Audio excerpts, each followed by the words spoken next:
Hoy, 15 de mayo, recordamos a San Isidro Labrador, patrono de los agricultores y de Madrid, España. Sus padres eran unos campesinos sumamente pobres que ni siquiera pudieron enviar a su hijo a la escuela. Pero en la casa le enseñaron a tener temor a ofender a Dios y gran amor de caridad hacia el prójimo y un enorme aprecio por la oración y por la Santa Misa y la comunión. Huérfano y solo en el mundo, cuando llegó a la edad de 10 años, Isidro se empleó como peón de campo, ayudando en la agricultura a don Juan de Vargas, un dueño de una finca cerca de Madrid. Allí pasó muchos años de su existencia labrando las tierras, cultivando y cosechando. Se casó con una sencilla campesina que también llegó a ser santa y ahora se llama Santa María de la Cabeza. No porque se fuera su apellido, sino porque su cabeza es sacada en procesión en rogativas cuando pasan muchos meses sin llover. Isidro se levantaba muy de madrugada y nunca empezaba su día de trabajo sin haber asistido antes a la Santa Misa. Varios de sus compañeros, muy envidiosos, lo acusaron ante el patrón por ausentismo y abandono del trabajo. El señor Vargas se fue a observar el campo y notó que sí era cierto que Isidro llegaba una hora más tarde que los otros, pero que mientras Isidro oía misa, un personaje invisible, quizás un ángel, le cuava sus bueyes y estos araban juiciosamente como si el propio campesino los estuviera dirigiendo. Los maometanos se apoderaron de Madrid y de sus alrededores y los buenos católicos tuvieron que salir huyendo. Isidro fue uno de los inmigrantes y sufrió por un buen tiempo lo que es irse a vivir donde nadie lo conoce a uno y donde es muy difícil conseguir empleo y confianza de las gentes.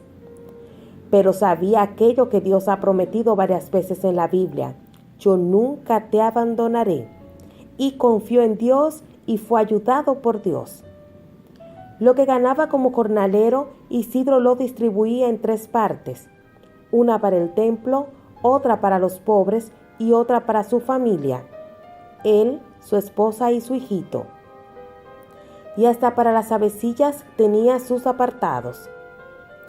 En pleno invierno, cuando el suelo se cubría de nieve, Isidro esparcía granos de trigo por el camino, para que las avecillas tuvieran con qué alimentarse.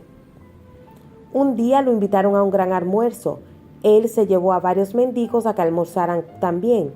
El invitador le dijo disgustado que solamente le podría dar almuerzo a él y no para los otros. Isidro repartió su almuerzo entre los mendigos y alcanzó para todos y sobró. Los domingos los distribuía así: un buen rato en el templo rezando, asistiendo a misa y escuchando la palabra de Dios. Otro buen rato visitando pobres y enfermos y por la tarde saliendo a pasear por los campos con su esposa y su hijito. Pero un día, mientras ellos corrían por el campo, dejaron al niñito junto a un profundo pozo de sacar agua, y en un movimiento brusco del chiquitín, la canasta donde estaba dio vuelta y cayó dentro del hoyo. Alcanzaron a ver esto los 2 esposos y corrieron junto al pozo, pero este era muy profundo y no había cómo rescatar al hijo. Entonces se arrodillaron a rezar con toda fe y las aguas de aquel ajibe fueron subiendo y apareció la canasta con el niño, y a este no le había sucedido ningún mal. No se cansaron nunca de dar gracias a Dios por tan admirable prodigio. Volvió después a Madrid y se alquiló como hebreo en una finca, pero los otros peones, llenos de envidia, lo acusaron ante el dueño de que trabajaba menos que los demás por dedicarse a rezar y a ir al templo. El dueño le puso entonces como tarea a cada obrero cultivar una parcela de tierra, y la de Isidro produjo el doble de la de los demás, porque nuestro Señor le recompensaba su piedad y su generosidad. En el año 1130, sintiendo que se iba a morir, hizo humilde confesión de sus pecados y recomendando a sus familiares y amigos que tuvieran mucho amor a Dios y mucha caridad con el prójimo, murió santamente.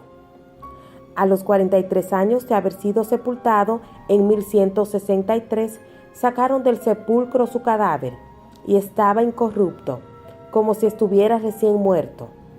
Las gentes consideraron esto como un milagro. Poco después, el rey Felipe III se hallaba gravísimamente enfermo, y los médicos dijeron que se moriría de aquella enfermedad. Entonces sacaron los restos de San Isidro del templo, a donde los habían llevado, cuando los trasladaron del cementerio. Y tan pronto como los restos salieron del templo, al rey se le fue la fiebre, y al llegar junto a él los restos del santo, se le fue por completo la enfermedad.